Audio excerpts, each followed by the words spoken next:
नमस्कार दोस्तों, संडे है आज 2 अगस्त 2020। इसके इंपॉर्टेंट न्यूज़पेपर कटिंग्स देखते हैं। 6 इंपॉर्टेंट न्यूज हैं जो कि एग्जाम्स के पर्सपेक्टिव से और आपके जनरल नॉलेज के पर्सपेक्टिव से इंपॉर्टेंट है, जो आज मैं आपके साथ बहुत जल्दी से डिस्कस करूंगा।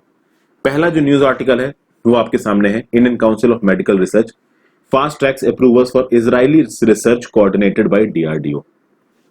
तो रिसेंटली कुछ इजरायली रिसर्चर्स और डॉक्टर्स इंडिया में आए थे और दिल्ली के 4 अस्पतालों से वो कुछ 5000 सैंपल्स को इजराइल में लेके गए हैं कोविड-19 पे स्टडी करने के लिए। और इस चीज को फैसिलिटेट किया डीआरडीओ ने। लेकिन इस चीज की फैसिलिटेशन के दौरान डीआरडीओ में और आईसीएमआर में टसल की स्थिति आ गई। Indian Council of Medical research, ये बोला गया कि Indian Council of Medical research के पास ये ताकत है कि फॉरेन कोलैबोरेशन डिजीजेस के रिस्पेक्ट में अगर होना है तो आईसीएमआर उसके लिए अप्रूवल देगा, लेकिन यहां पे डीआरडीओ इस चीज को कोऑर्डिनेट कर रहा था। तो इससे रिलेटेड न्यूज में भी क्या चल रहा है इसके बारे में हम लोग बात करेंगे। फिर नेक्स्ट चलते हैं। एक और न्यूज आई है अभी, credit guarantee extended to large firms. आत्मनिर्भर प्लान जो आया था मई में, उस दौरान ये बोला गया कि भैया काफी सारा पैसा बांटा जाएगा। उस समय पे माइक्रो स्मॉल और मीडियम एंटरप्राइजेस को भी फंडिंग दी जाएगी। अब उस फंडिंग को एमएसएमई से बढ़ा के जो लार्ज कॉर्पोरेशन है, उस फंडिंग में उन लार्ज जो कॉर्पोरेशन उनको भी इंक्लूड किया गया। तो वो जो पहले छोटी कॉर्पोरेशन थी उनकी लिमिट क्या थी, लार्ज कॉर्पोरेशन उनकी लिमिट क्या है, इसे भी हम लोग देखेंगे। एक छोटी सी न्यूज ये है। फिर NEP drops Mandarin from language list. जो आपकी नेशनल एजुकेशन पॉलिसी आई है उसमें बहुत सारी फॉरेनर लैंग्वेजेस को इंडिया में पढ़ाया जा सकता है, जैसे कि स्पेनिश, फ्रेंच, जापानीज। लेकिन मैंडरिन को भी पहले पढ़ाया जा रहा था इंडियन स्कूलों में, यानी इंडिया के बच्चे अगर बाहर की भाषा पढ़ना चाहते हैं तो मैंडरिन पढ़ सकते हैं। अभी के लिए मैंडरिन को ड्रॉप कर दिया गया है। तो क्यों ड्रॉप किया गया है, क्या रीजंस दिए गए हैं, साथ साथ क्या आज से पहले पिछले कुछ सालों में मैंडरिन को इंडिया के स्कूलों में पढ़ाया गया, ऐसी कुछ कोशिश हुई? क्योंकि चाइना इंडिया के रिलेशंस ठीक ठाक रहे हैं। ये रिसेंटली अभी जो लद्दाख में क्लैशेस हुए उसके बाद बहुत ज्यादा खराब हो गए। तो इस चीज को देखेंगे। फिर 2 इंपॉर्टेंट न्यूज और निकल के आती हैं। ये अभी रिसेंटली चाइना और नेपाल के जो रिप्रेजेंटेटिव्स हैं उनके बीच में कुछ बातचीत हुई है ग्रीटिंग्स के थ्रू। डिप्लोमेटिक रिलेशन शुरू हुए थे चाइना नेपाल के बीच में। तो शुरुआत से लेकर अब 65 साल बीत चुके हैं और उन 65 सालों को सेलिब्रेट कर रहे हैं नेपाल और चाइना।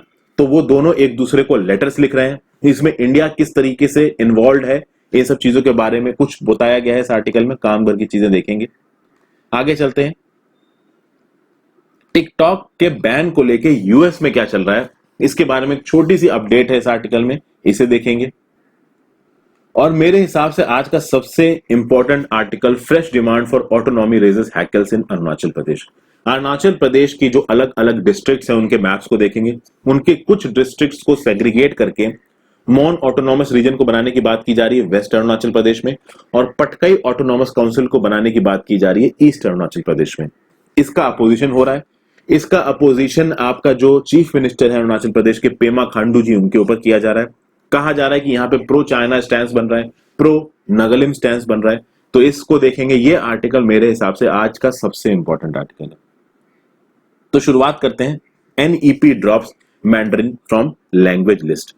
तो हमारे यहाँ पे जो भी लैंग्वेजेस शामिल की जाएंगी फॉरेन लैंग्वेजेस, उसमें मैंडरिन को इंक्लूड नहीं किया जाएगा। 2019 में जो ड्राफ्ट आया था उसमें मैंडरिन थी। इनफैक्ट बहुत सारी फॉरेन लैंग्वेजेस थी, जैसे फ्रेंच थी, स्पेनिश थी, जापानीज थी, चाइनीज थी। चाइनीज लैंग्वेज यहाँ पे मैंडरिन से ही मतलब है दोस्तों, ठीक है। लेकिन फिलहाल के लिए अब मैंडरिन को ड्रॉप कर दिया गया है इस पॉलिसी से। बहुत सारी और भी लैंग्वेजेस इंक्लूड की गई हैं, जैसे कि थाई, पोर्तुगीज, रशियन, ये सारी लैंग्वेजेस को इंक्लूड किया गया है हमारे सेकेंडरी एजुकेशन के लेवल पे, बट मैंडरिन को इंक्लूड नहीं किया गया है। अब अगर बात करें दोस्तों, क्या पहले मैंडरिन को इंडिया में इंक्लूड करने की बात करी गई है? तो देखिए, 2006 में आप कह सकते हैं कि एक एजुकेशन एक्सचेंज प्रोग्राम साइन हुआ था इंडिया और चाइना के बीच में। इस एजुकेशन एक्सचेंज प्रोग्राम्स में यह बोला गया था कि चाइनीज स्कूलों में हिंदी पढ़ाई जाएगी और इंडियन स्कूलों में मैंडरिन पढ़ाई जाएगी। और इस एजुकेशन एक्सचेंज प्रोग्राम को अप्रूवल दिया था मोदी जी ने, जब मोदी जी चाइना की विजिट पे गए थे 2015 में। और मोदी जी से पहले भी इस चीज पे बातचीत चल रही थी। हमारे जो करंट फॉरेन मिनिस्टर हैं एस जयशंकर साहब, वो चाइना में एम्बेसडर रहे हैं, बीजिंग में एम्बेसडर रहे हैं 2012 के समय पे एस जयशंकर साहब ने एक हैनबैन नाम की ऑर्गेनाइजेशन है जो ऑफिशियल चाइनीज ऑर्गेनाइजेशन है, जो कि कंडक्ट कराती है मैंड्रिन की स्टडीज दुनिया भर के स्कूलों में। तो उस समय पे भी हमारे जो एस जयशंकर साहब है, उन्होंने इंडिया के बिहाफ पे एक मेमोरेंडम ऑफ अंडरस्टैंडिंग साइन किया था हैनबेन के साथ, और ये बोला गया था कि हैनबेन चाइना के स्कूलों में हिंदी को सिखवाएगा और जो इंडिया है वो अपने स्कूलों में मैंड्रिन को सिखाएगा। 2014 में हमारे सीबीएसई बोर्ड ने कुछ स्कूलों में मैंड्रिन को लागू भी किया, पर ज्यादा समय तक ये चीज चल नहीं पाई क्योंकि इंडिया में चाइनीज पढ़ाने वाले ज्यादा टीचर्स हैं नहीं। आप चाइना की लैंग्वेज को इतनी इंपॉर्टेंस दी क्यों जाती है? अगर आप यूएस, जापान, साउथ कोरिया और ऑस्ट्रेलिया जैसी कंट्रीज को देखो, सारी की सारी डेवलप्ड कंट्रीज हैं, इन कंट्रीज के स्कूलों में दोस्तों मैंड्रिन पढ़ाई जाती है। इनफैक्ट दुनिया की बहुत से यूरोपियन कंट्रीज के स्कूलों में मैंड्रिन पढ़ाई जाती है। अब सोचिए यूएसए, ऑस्ट्रेलिया, जापान जैसे स्कूलों में मैंड्रिन क्यों पढ़ाई जा रही है? उसका रीजन दोस्तों ये है कि देखिए, चाइना की एक ही लैंग्वेज है, पूरे देश में चाइना में एक ही लैंग्वेज बोली जाती है, मैंड्रिन। ज्यादा दूसरी लैंग्वेजेस है नहीं, इंडिया में तो बथेरी लैंग्वेजेस हैं। तो अब अगर आपको चाइना के साथ ट्रेड करना है, चाइना के बिजनेसेस के साथ इन्वॉल्व होना है, तो मैंड्रिन सीखना जरूरी हो जाता है। तो अगर कोई एक ऐसा पर्सन है जो यूएस से या ऑस्ट्रेलिया से जाके चाइना में जाके जॉब करना चाहता है, तो उसको मैंड्रिन आनी चाहिए। तो ये कंट्रीज अपने स्कूल कॉलेजों में मैंड्रिन सिखाने लगे ताकि इनके देश के नागरिक जाके चाइना में जॉब कर सकें। अगर चाइना की कोई कंपनी अपने बिजनेस ऑपरेशन को यूएसए में सेटअप करता है, यूके में सेटअप करता है, आपका ऑस्ट्रेलिया में सेटअप करता है, तो उन कंट्रीज में अगर बच्चों को ऑलरेडी मैंड्रिन आती है तो वो आराम से उन ऑर्गेनाइजेशंस में जॉब ले सकते हैं, जो कि चाइना की ऑर्गेनाइजेशंस अपनी लैंग्वेज को बहुत प्रेफर करती हैं। कुछ ऐसे लॉजिक इंडिया में भी दिए जाते थे। ये बोला जाता था कि इंडिया में अगर बच्चों को मैंड्रिन आती है तो बहुत आराम से वो चाइना में जाके नौकरी कर सकते हैं, एक अच्छी इंडिया की आप कह सकते हैं डायस्पोरा को फॉर्म कर सकते हैं चाइना के अंदर। लेकिन अभी के लिए दोस्तों चीजें बदल गई हैं। एक लैंग्वेज एक देश की सॉफ्ट पावर होती है, चाइना की सॉफ्ट पावर है मैंड्रिन। तो जितना ज्यादा दुनिया में लोग चाइना की लैंग्वेज को सीखेंगे, उतना ही ज्यादा चाइना की सॉफ्ट पावर बढ़ेगी, और इंडिया इस सॉफ्ट पावर को अपने देश में बढ़ने नहीं देना चाहता। इसलिए मैंड्रिन को, जो इंटरनेशनल लैंग्वेजेस पढ़ाई जाती है हमारे देश में, से मैंड्रिन को एक्सक्लूड कर दिया गया। अब डेफिनेटली इससे इंडिया को थोड़ा नुकसान होगा। जो इंडिया के बच्चे हैं, अगर वो चाइना जाके जॉब करना चाहें तो वो नहीं कर सकते। कुल मिला के यहां पे देखिए, इंडिया अपने आप को एक चाइना के साथ इकोनॉमिक डीकपलिंग के लिए तैयार कर रहा है। ठीक है, इंडिया नहीं चाहता कि इंडिया की इकोनॉमी बहुत हद तक चाइना पे डिपेंडेंट हो, इसलिए हम अपने आप को चाइना से बिल्कुल इंडिपेंडेंट करना चाहते हैं। तो ऑब्वियस सी बात है, इस मूव से हमें नुकसान होगा। हमारे जो स्टूडेंट्स हैं वो चाइना की मार्केट में जाके नौकरी नहीं कर पाएंगे। जो चाइना की फर्म्स हैं वो इंडिया में आकर अगर अपने ऑर्गेनाइजेशन को खोलती हैं, तो हो सकता है ज्यादातर वो अपने एम्प्लॉयज चाइना से ले आए, इंडिया वालों को कम हायर करें, क्योंकि उनके ऑर्गेनाइजेशन में भी मैंड्रिन लैंग्वेज का प्रयोग किया जाएगा। तो इस तरीके की बातें हैं दोस्तों। अभी के लिए इंडिया चाइना के रिलेशंस इतने ज्यादा खराब हैं कि इस पॉलिसी को लेके आया गया है। तो एक ये न्यूज थी, इंपॉर्टेंट न्यूज थी, तो मैंने डिस्कस कर ली। नेक्स्ट न्यूज है आपकी, ICMR fast tracks approvals for Israeli research coordinated by DRDO. इसमें क्या हुआ? देखिए, 27 जुलाई को इजराइल से एक रिसर्चर्स की टीम इंडिया में आई। उसका काम क्या था कि भैया इंडिया के 4 हॉस्पिटल से कोविड-19 के लगभग 5000 पेशेंट्स के सैंपल को वो लेंगे और फिर उसको इजराइल वापस लेके आएंगे। वो 4 हॉस्पिटल कौन कौन से थे? तो एक गंगाराम हॉस्पिटल था, एक लोकनायक जयप्रकाश हॉस्पिटल था, फिर आपका लेडी हार्डिंगे मेडिकल कॉलेज और राम मनोहर लोहिया हॉस्पिटल। यहां से सैंपल सेलेक्ट किए गए और 5000 पेशेंट के सैंपल को लेके जाया गया इजराइल। इस चीज को फैसिलिटेट किसने किया? डीआरडीओ ने। लेकिन डीआरडीओ जब इस चीज को फैसिलिटेट कर रहा था तो डीआरडीओ के ऊपर थोड़ी बहुत आवाज उठाई गई। ये बोला गया कि देखिए, डीआरडीओ को हेल्थ मिनिस्ट्री की स्क्रीनिंग कमेटी से परमिशन लेनी पड़ेगी इस चीज को करने के लिए। ओके, तो अभी के लिए क्या हो रहा था कि डीआरडीओ कोलैबोरेट कर रहा था इजराइल की directorate of defence research and development के साथ, ताकि इंडियन पेशेंट्स के ऊपर ट्रायल करा सके। इन ट्रायल्स में एक ऑडियो टेस्ट होगा, एक ब्रेथ टेस्ट होगा, थर्मल टेस्टिंग होगी, पॉली इम्यूनो टेस्ट होगा। इससे कोविड-19 वायरस में जो रिलेटेड प्रोटीन्स हैं इनको आइसोलेट किया जा सके और उन प्रोटीन्स के आधार पर एक वैक्सीन बनाई जा सके। तो जब डीआरडीओ इस चीज को करने लगा तो कुछ रेजिस्टेंस फेस करना पड़ा डीआरडीओ को। उसके चलते इस प्रोसेस को एक्सपेडाइटेड अप्रूवल दिया हेल्थ मिनिस्ट्री की स्क्रीनिंग कमेटी ने, जिसको चेयर कर रहे थे डॉक्टर बलराम भार्गव। ये Indian Council of Medical research के थे। 28 जुलाई को Indian Council of Medical research की जो पूरी कमेटी है, इस टेस्टिंग को जो कराया गया है ये टेस्टिंग सही है, गलत है, नियम कानून के हिसाब से कराया गया है कि नहीं कराया गया, ये कमेटी जब अगस्त में मिलेगी आईसीएमआर की तब ये डिसाइड करेगी। मतलब हेल्थ मिनिस्ट्री की जो स्क्रीनिंग कमेटी है इसको चेयर करते हैं डॉक्टर बलराम भार्गव, जो कि आईसीएमआर के हैं। तो इन्होंने तो अप्रूवल दे दिया इस टेस्टिंग को। अब ये अप्रूवल सही था कि नहीं सही था, तो तब पता चलेगा जब हेल्थ मिनिस्टर की पूरी स्क्रीनिंग कमेटी मिलेगी। यहां पे सवाल ये उठता है कि क्या डीआरडीओ इस टेस्ट को करा सकता था?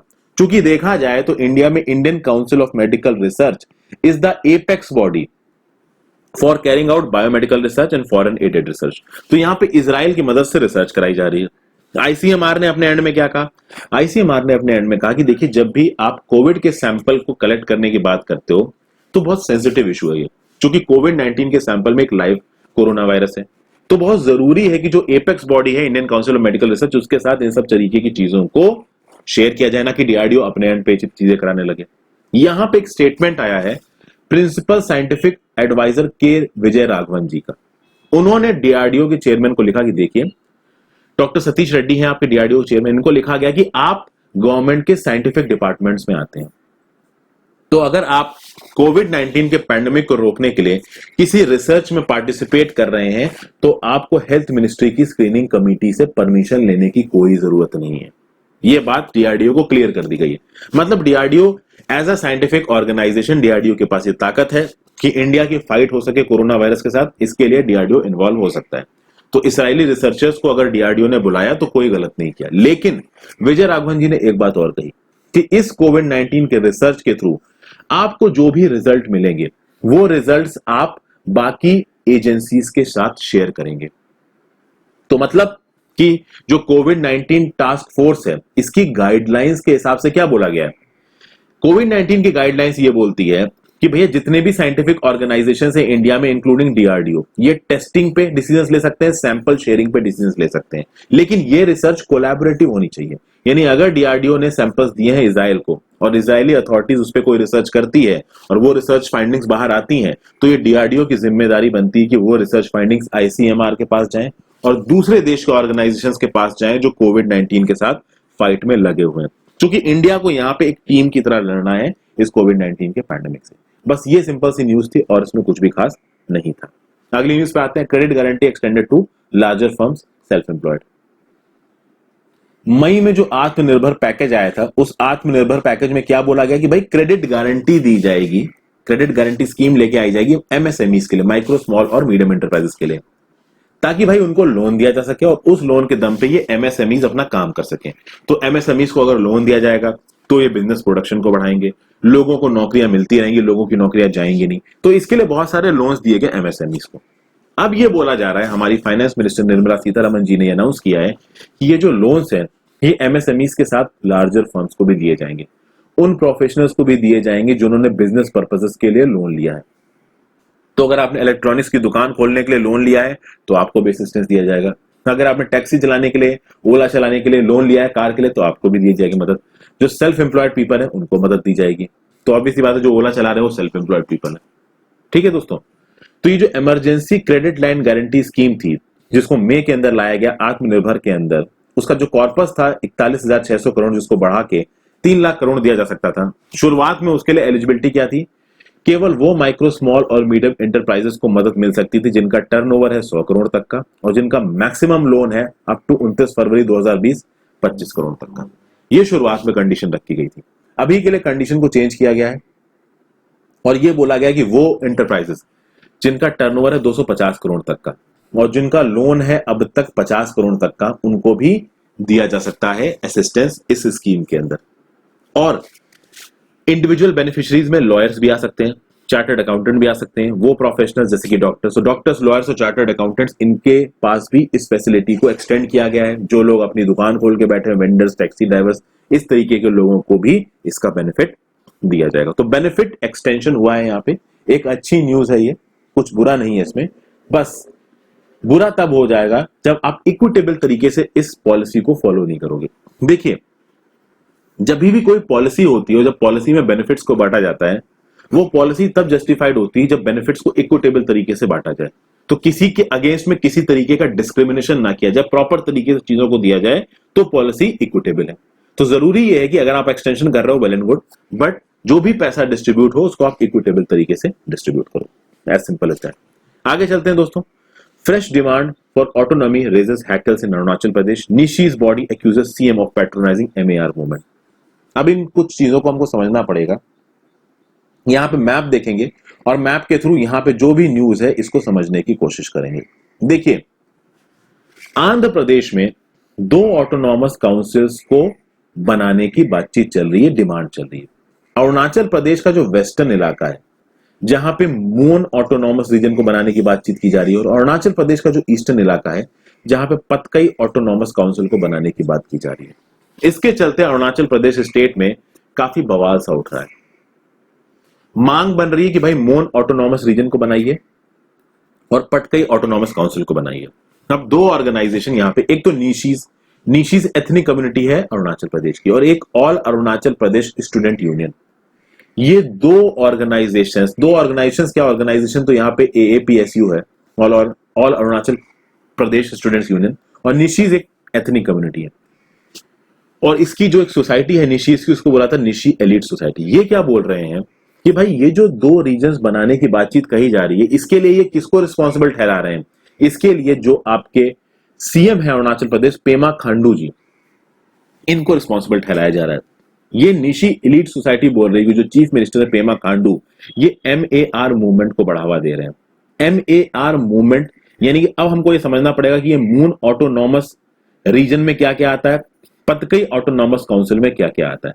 तो मून ऑटोनॉमस रीजन में आ रही हैं अरुणाचल प्रदेश की 2 डिस्ट्रिक्ट्स, एक तवांग और एक वेस्ट कामेंग डिस्ट्रिक्ट। देखते हैं, सबसे पहले तो अरुणाचल प्रदेश का मैप देखते हैं दोस्तों। ये रहा अरुणाचल प्रदेश का मैप। यहां नॉर्थ ईस्ट इंडिया है ये पूरा का पूरा। ऊपर की तरफ आपको इतना अरुणाचल प्रदेश नजर आ रहा है, यहां तक जहां पे मैंने ब्लू डॉट्स लगा रखे हैं। इस अरुणाचल प्रदेश की बाउंड्री को देखा जाए तो इसके नॉर्थ में तिब्बत है, चाइना, ठीक है ना, एक नंबर का वाहियात नेशन, ठीक है। तो चाइना तो नहीं बोलो, तिब्बत बोलो। अरुणाचल प्रदेश के वेस्टर्न साइड पे भूटान है, अरुणाचल प्रदेश के साउदर्न साइड पे आसाम है, अरुणाचल प्रदेश के इस तरफ पे देखोगे तो आप म्यांमार है, और अरुणाचल प्रदेश की आसाम के साथ साथ एक और स्टेट के साथ बाउंड्री है जो कि यहां पे है नागालैंड। ये अरुणाचल प्रदेश का मैप है। थोड़ा और क्लियर आपको यहां दिख जाएगा। ये रहा अरुणाचल प्रदेश, ऊपर की तरफ आपको तिब्बत नजर आ रहा है, इस तरफ आपको यहां पे म्यांमार नजर आ रहा है, नीचे की तरफ नागालैंड, इधर आसाम और वेस्ट की तरफ भूटान। तो ये है अरुणाचल प्रदेश की स्टेट की बाउंड्री। इस अरुणाचल प्रदेश में 2 डिस्ट्रिक्ट्स देखिए तो तवांग, एक ये डिस्ट्रिक्ट रही और एक वेस्ट कामेंग। इस तवांग डिस्ट्रिक्ट के नीचे दोस्तों भूटान का इलाका है, और भूटान की ये जो डिस्ट्रिक्ट है इसको बोलते हैं त्राशीगांग डिस्ट्रिक्ट। इस त्राशीगांग डिस्ट्रिक्ट में एक एनवायरमेंटली सेंसिटिव रीजन है। उस रीजन के लिए जब फंडिंग जा रही थी, उस फंडिंग पे चाइना ने ऑब्जेक्शन उठाया था। बताइए उस रिजर्व का नाम क्या है जो कि त्राशीगांग डिस्ट्रिक्ट ऑफ भूटान में पड़ती है? ओके, चलिए वो एक अलग क्वेश्चन है, आप कमेंट्स में बताइएगा। तो ये तवांग और वेस्ट बंगाल को मिला के क्या बनाने की बातचीत करी जा रही है? इन दोनों डिस्ट्रिक्ट्स को मिला के बनाने की बातचीत करी जा रही है मून ऑटोनॉमस रीजन। और निशी एलिट सोसाइटी और एएपीएसयू क्या बोल रहे हैं कि जो भाई चीफ मिनिस्टर है पेमा खांडू जी, ये तवांग रीजन से हैं, ये उनकी लेजिस्लेटिव कॉन्स्टिट्यूएंसी है, तो पेमा खांडू जी सपोर्ट दे रहे हैं मून ऑटोनॉमस रीजन को।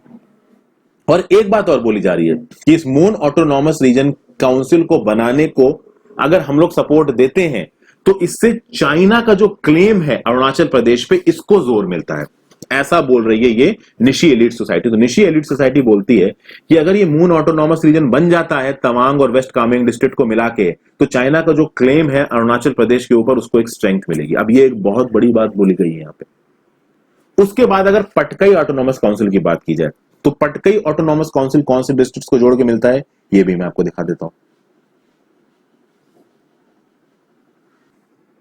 यहां देखिए, ईस्टर्न अरुणाचल प्रदेश की बात करें तो 3 डिस्ट्रिक्ट दिख रही है आपको, एक लांगडिंग दिख रही है, तिराप दिख रही है, शांगलांग दिख रही है। तो ये जो 3 डिस्ट्रिक्ट दिख रही हैं दोस्तों, इन तीनों डिस्ट्रिक्ट्स को मिला के क्या बनाने की बात की जा रही है? इन तीनों डिस्ट्रिक्ट्स को मिला के बनाने की बात की जा रही है Patkai autonomous council. Patkai autonomous council क्योंकि इन 3 डिस्ट्रिक्ट्स में एक हिल रेंज है जिसको बोला जाता है Patkai Bum. This Patkai Bum lies in Arunachal प्रदेश। तो पतकई बुम के नाम पे क्या नाम रखने की बात की जा रही है? इसको पतकई ऑटोनॉमस काउंसिल। और इसके लिए निशी एलिट सोसाइटी और जो बाकी फैक्शंस है अरुणाचल प्रदेश के, वो क्या बोल रहे हैं कि देखिए नागालैंड के अंदर national socialist council of Nagaland NSCN, इसका जो इसाक मुवैया फैक्शन है, इसाक मुवैया फैक्शन के बारे में, NSCN के बारे में मैंने पहले एडिटोरियल में बात की। नागालैंड की जो इंटरनल एडमिनिस्ट्रेशन है उसकी हालत बहुत खराब है, और ये जो इनका इंटरनल एडमिनिस्ट्रेशन है जिसको NSCN लीड करता है, ये क्या बोलते हैं, ये ग्रेटर नागालैंड को बनाने की बात करते हैं। उस ग्रेटर नागालैंड में आसाम का भी थोड़ा इलाका आता है, अरुणाचल प्रदेश का भी थोड़ा इलाका आता है, म्यांमार का भी थोड़ा इलाका आता है। तो ये बोला जा रहा है कि जो नागालैंड का NSCN इसाक मुवैया फैक्शन है, ये डिमांड कर रहा है ग्रेटर नागालैंड की। और इस ग्रेटर नागालैंड में अगर आप पटकई ऑटोनॉमस रीजन बना देते हो, पटकई ऑटोनॉमस काउंसिल बना देते हो लानदिंग, तिराप और शंगलांग को, तो जो ग्रेटर नागालैंड बनाने की डिमांड है उस डिमांड को जोर मिलेगा। तो तवांग और वेस्ट तवांग मिला के जो मून ऑटोनॉमस काउंसिल है, उससे चाइना का क्लेम बढ़ेगा अरुणाचल प्रदेश के ऊपर। और अगर लांगडिंग, तिराप और चांगलांग को मिला के यहां पे पतकई ऑटोनॉमस रीजन बनाया जाता है, तो इससे ग्रेटर नागालैंड की डिमांड को जोर मिलेगा। और इस तरीके की डिमांड्स नेशनल सोवरेनिटी और इंटीग्रिटी के लिए सही नहीं है। तो ये बात यहां पे उठाई जा रही, मैं बोलूंगा कि हमारी सिक्योरिटी के हिसाब से एक बहुत मेजर इशू है ये। तो पतकई बुम्स हिल्स की लोकेशन आपको नजर आई गई है मैप में। उसके बाद अगर आप देखोगे नागालैंड में जो हिल्स हैं उनको नागा हिल्स कहा जाता है, मिजोरम में जो हिल्स हैं उनको मिजोरम ये मीजो हिल्स कहा जाता है, मेघालय में जो हिल्स हैं उनको गारो खासी जयंतिया हिल्स कहा जाता है। गारो खासी जयंतिया वहां की ट्राइब्स हैं। ओके दोस्तों, तो जो भी लोकेशंस थी, जो भी ऑटोनॉमस काउंसिल्स बनाने की बातचीत कही जा रही थी, वो मैंने आपको यहां पे बता दी। आगे आने वाले कुछ दिनों में एडिटोरियल में इससे रिलेटेड बहुत से आर्टिकल्स आने वाले हैं, नो डाउट। एक बेसिक बैकग्राउंड क्या चल रहा है वो मैंने आपको यहां पे बता दिया है। आगे चलते हैं। नेपाल और China and Nepal have treated each other as equals, ये जी जिनपिंग का स्टेटमेंट है। कितना सही है कितना गलत है ये तो समय ही बताएगा। 65 साल बीत चुके हैं चाइना और नेपाल के रिलेशनशिप को, और चाइना और नेपाल ने एक दूसरे को अपने एड्रेसेस में इक्वल बोला है। लेकिन चाइना कितना ही दूसरों को इक्वल मानता है ये तो दुनिया जानती है, ठीक है। चाइना के जो प्रेसिडेंट है जी जिनपिंग, और इनके जो प्रीमियर है ली किकांग, और नेपाल के जो प्रेसिडेंट है विद्या देवी भंडारी, उनके प्राइम मिनिस्टर है KP शर्मा ओली। इन्होंने आपस में ग्रीटिंग्स एक्सचेंज की। इन्होंने बोला कि भैया हमारी 65 साल की रिलेशनशिप पीसफुल रही है, हम दोनों ने एक दूसरे को बराबर माना है। नेपाल की जो प्रेसिडेंट है विद्या देवी भंडारी जी, आपको ये पता होगा दोस्तों, बेल्ट एंड रोड इनिशिएटिव को नेपाल ज्वाइन कर चुका है। सोचिए नेपाल के साथ इंडिया के रिलेशंस इतने खराब हो रहे हैं कि नेपाल चाइना के बेल्ट एंड रोड इनिशिएटिव को ज्वाइन कर चुका है। जो देश भी इंडिया के साथ है जैसे कि भूटान ने बेल्ट एंड रोड इनिशिएटिव को ज्वाइन करने से मना कर दिया। ओके, तो अब देखिए यहां पे नेपाल की प्रेसिडेंट चाइना को क्या बोल रही हैं कि देखिए हम आपके साथ बेल्ट एंड रोड इनिशिएटिव में इन्वॉल्व होंगे। मिस्टर जी क्या बोल रहे हैं, देखिए नेपाल क्या बोल रहा है, build a community with a shared future of Mankind. यानी हमारे बेल्ट एंड रोड इनिशिएटिव के थ्रू नेपाल में क्या होगा, एक ऐसी कम्युनिटी बनेगी जिससे मैनकाइंड का फ्यूचर अच्छा होगा आने वाले समय में। ऐसा क्यों कहा जा रहा है दोस्तों, ऐसा इसलिए कहा जा रहा है, देखिए बेल्ट एंड रोड इनिशिएटिव के अंदर तिब्बत से लेकर नेपाल तक रेलवे लाइन बनाई जाएगी, नेपाल में बहुत सारे पावर प्रोजेक्ट्स को डेवलप किया जाएगा, ऐसा बोला जा रहा है। हमारे प्रधानमंत्री जी ने इसी वीक एक स्टेटमेंट दिया है कि हमें ऐसी कंट्रीज से बच के रहना है जो डेवलपमेंट पार्टनरशिप के नाम पे पहले लोन बांटती हैं और उसके बाद उसको डिपेंडेंस पार्टनरशिप कर देती हैं। जैसे फॉर एग्जांपल डिजीबोटी का पोर्ट हथिया लिया चाइना ने, खम्बन टोटा पोर्ट श्रीलंका का हथिया लिया चाइना ने। तो चाइना क्या करता है, लोन बांटता है। लोन बांटने के बाद जब सामने वाला पर्सन लोन चुका नहीं पाता है तो उसकी जमीन हड़प लेता है। ऐसा चाइना दुनिया भर में कोशिश कर रहा है करने की, श्रीलंका में किया, अफ्रीका में डिजीबूटी में किया और अफ्रीका की सेंट्रलाइज्ड कंट्रीज में भी कर रहा है, और ऐसा ही कुछ नेपाल में भी होता नजर आ रहा है। तो प्राइम मिनिस्टर मोदी की इस स्टेटमेंट के अगेंस्ट में नेपाल और चाइना ने इस तरीके की स्टेटमेंट की कि जो भी हम लोग कर रहे हैं उससे भाई एक शेयर्ड फ्यूचर होगा मैनकाइंड का, दोनों कंट्रियों का भला होगा। अब कितना भला होने वाला है ये तो देखिए समय ही बताएगा दोस्तों। लेकिन एक चीज यहां साफ साफ होती नजर आ रही है कि इंडिया और नेपाल के रिलेशंस एक हद से ज्यादा खराब होते नजर आ रहे हैं। यहां पे एक और ग्रुपिंग बनती नजर आ रही है जिसमें पाकिस्तान, अफगानिस्तान, नेपाल और चाइना, पाकिस्तान, अफगानिस्तान, नेपाल और चाइना मिलके एक ग्रुपिंग सी बना रहे हैं। तो यहां पे विवेक काटजू जी जो कि एक डिफेंस, एक फॉरेन पॉलिसी के एक्सपर्ट है, उनका यह बोलना है कि सार्क की 3 मेंबर कंट्रीज पाकिस्तान, अफगानिस्तान, नेपाल, इन 3 मेंबर कंट्रीज को एक डायलॉग में चाइना इन्वॉल्व कर रहा है और इंडिया को इन्वॉल्व नहीं कर रहा है।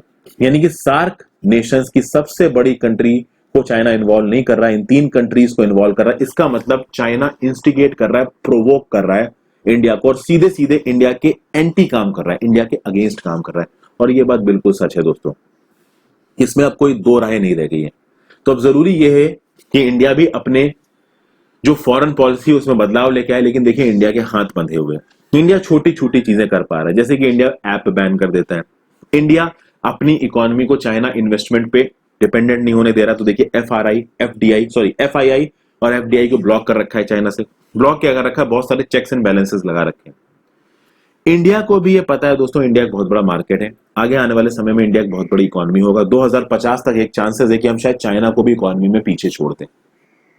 तो इंडिया को भी ये मालूम है आगे आने वाले समय में हम लोग बड़े बनेंगे, चाइना को भी ये बात मालूम है कि हम आगे आने वाले समय में बड़े बनेंगे, लेकिन अभी के लिए हम चाइना पे डिपेंडेंट है बहुत सारी चीजों में। इसलिए चाइना से हम ओवरऑल एक ट्रेड वॉर नहीं छोड़ सकते। इसलिए इंडिया के पास फॉरेन पॉलिसी में जो ऑप्शंस है ना, वो बहुत ज्यादा लिमिटेड है। क्योंकि अगर इंडिया मान लीजिए वियतनाम को ब्रह्मोस मिसाइल बेचने लगता है, तो हो सकता है चाइना हमको क्रिटिकल इनपुट्स प्रोवाइड करना बंद कर दे। इसलिए हमारी फॉरेन पॉलिसी अभी भी बहुत ज्यादा डिफेंसिव है। और नेपाल जैसी कंट्री जो कि इंडिया पे पूरी तरीके से डिपेंडेंट है, उसकी फॉरेन पॉलिसी इस हद तक ऑफेंसिव हो रखी है। इसलिए इंडिया की फॉरेन पॉलिसी को और इंडिया को थोड़ा वीक भी देखा जा रहा है यहाँ पे, कि चाइना, नेपाल जैसी कंट्री जो इंडिया पे इतनी डिपेंडेंट है, वो इतना बढ़ चढ़ के बोल रही है। फर्स्ट ऑफ ऑल उन्होंने अपने मैप को बढ़ा लिया, इंडिया की टेरिटरी को अपना दिखा दिया, और उसके बाद अब उस मैप को वो यूनाइटेड नेशंस और गूगल के पास भी भेज रहे हैं। और वहीं पे ये भी न्यूज आ रही है कि नेपाल के नॉर्दर्न साइड में चाइना नेपाल की टेरिटरी पे कब्जा कर रहा है। तो इतना कुछ नेपाल कर पा रहा है, इतना ऑफेंसिवली कर पा रहा है, ये बात को जानते हुए भी कि कितने अच्छे रिलेशन है इंडिया नेपाल के बीच में, इससे पता चलता है कि नेपाल की फॉरेन पॉलिसी पे चाइना का किस हद तक कंट्रोल हो चुका है। अब हमारे एडमिनिस्ट्रेटर्स किस हद तक फ्यूचर में रिस्पॉन्ड करेंगे, ये तो देखिए समय ही बताएगा। आगे बात की जा रही है, Trump says he will bar TikTok from US. देखिए इंडिया में टिकटॉक को बैन किया गया, उसके बाद यूएस में भी आवाजें उठने लगी कि टिकटॉक को बैन करिए। चाइनीज इंटेलिजेंस में हो सकता है टिकटॉक का प्रयोग किया जा रहा हो। अब देखिए इंडिया एक बहुत बड़ा मार्केट था टिकटॉक के लिए, इंडिया से जब बैन हुआ तो टिकटॉक ने और उसकी पेरेंट कंपनी बाइट डांस ने पूरा जोर लगा दिया कि भाई यूएस से कहीं टिकटॉक ना बैन हो जाए। तो अब ये जो कंपनी है ये पूरी कोशिश कर रही है कि यूएस में अपने बैन को रोका जा सके। तो बहुत सारे स्टेक होल्डर से बातचीत करी जा रही है। यूएस में अभी कुछ इनफॉर्मल आवाजें ये उठती नजर आ रही थी कि हो सकता है माइक्रोसॉफ्ट टिकटॉक को खरीद ले। अगर टिकटॉक को खरीदा तो शायद $10 बिलियन या उससे ज्यादा की सेल होती। अभी इस चीज पे कोई कंफर्मेशन नहीं है। तो बीच में एक न्यूज ये आ रही थी कि हो सकता है माइक्रोसॉफ्ट टिकटॉक को खरीद ले। अब अगर माइक्रोसॉफ्ट टिकटॉक को खरीदता है दोस्तों, तो ऑब्वियस सी बात है फिर टिकटॉक की जितनी भी इंटरनल फंक्शनिंग है, उसके जितने भी क्लाउड सर्वर्स हैं, वो सब यूएस में आ जाएंगे। तो उसके बाद TikTok will not be a danger to America's international security, okay, internal security. हालांकि जब ट्रम्प जी से रिसेंटली पूछा गया कि क्या टिकटॉक को अमेरिका की कोई कंपनी खरीद रही, तो ट्रम्प ने बोला कि मैं टिकटॉक को बैन करके रहूंगा, मैं एक एग्जीक्यूटिव ऑर्डर जल्दी ही साइन करूंगा जिससे मैं टिकटॉक को बैन कर दूंगा। और अगर मान लीजिए डोनाल्ड ट्रम्प टिकटॉक को बैन कर देते हैं, तो उस बैन को इन्फोर्स कैसे किया जाएगा ये भी देखना पड़ेगा। तो अभी के लिए दो आवाजें उठ रही हैं यूएस के अंदर।